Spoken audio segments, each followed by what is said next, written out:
அதிசயங்கள் செய்கிறவர் நம் அருகில் இருக்கிறார்.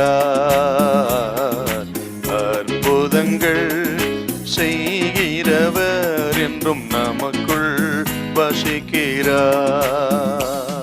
மத்திய 5:3. ஆவியில் எளிமையுள்ளவர்கள் பாக்கியவான்கள். ஆவியில் எளிமையுள்ளவர்கள் பாக்கியவான்கள். பரலோக ராஜ்யம் அவருடைய. ஆவியில் எளிமை. ஆவியில் எளிமைன்னா மனத்தாழ்மை.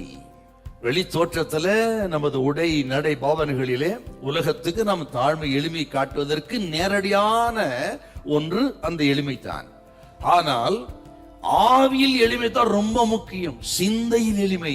சிந்தையில மட்டும் உங்களுக்கு எளிமை இருந்துட்டா ட்ரெஸ் மாறிடும், நட ஓட மாறிடும், எல்லாம் மாறிடும். இயேசுவே பார்க்கலாம். இவ்வளவுதான் படிச்சிருந்தாருங்க, பணம் இருந்தாலும் அது இல்லாதது போல் வாழ்கிற வாழ்க்கை. அவர்கள் பாக்கியவான்கள். இப்படி என்றால் இந்த ஆவியில நொறுங்கி போயிருக்கிறவர்களோடு தான் ஆண்டவர் வாசமாயிருக்கிறார். அதனாலதான் சொல்றாருங்க, தரித்திரராகி நீங்கள் பாக்கியவான்கள், சந்தோஷப்பட்டு களி கூறுங்கள், உங்களுக்குள்ளே இயேசு குடியிருக்கிறார். அதுதான் பக்தன் தாவீது சங்கீதம் 51 சொல்லுவாரு, நொறுங்குண்டதும் நறுங்குண்டதுமான இருதயத்தை புறக்கணியாத தேவனே. ராஜாங்க அவரு. ஆனால் ஆவில நொறுக்கப்பட்டு ஜெபித்த ஜெபம். அந்த தாசனை தான் கர்த்தர் சொல்றாரு, என் இருதயத்துக்கு ஏற்ற தாசன். ஆகவே தரித்திரராகிய நீங்கள் பாக்கியவான்கள். அப்படின்னா நம்ம பணத்தை, பொருளாதாரத்தை, படிப்பு, அந்தஸ்தை வைத்து எடை போடுகிற தேவன் அல்ல.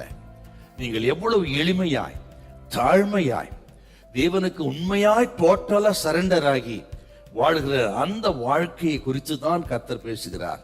அதுல தான் சந்தோஷப்படுவாருங்க. 2 காசு போட்ட அந்த ஏழை விதவை என்ன சொன்னார்? அவர்கள் தங்கள் பரிபூர்ணத்திலிருந்து போட்டார்கள், இவளோ தனக்கு உண்டான எல்லாவற்றையும் போட்டு விட்டால். என்ன அர்த்தம்? அவன் எல்லார காட்டி இவதான் பெரிய ஐஸ்வர்யவாட்டி.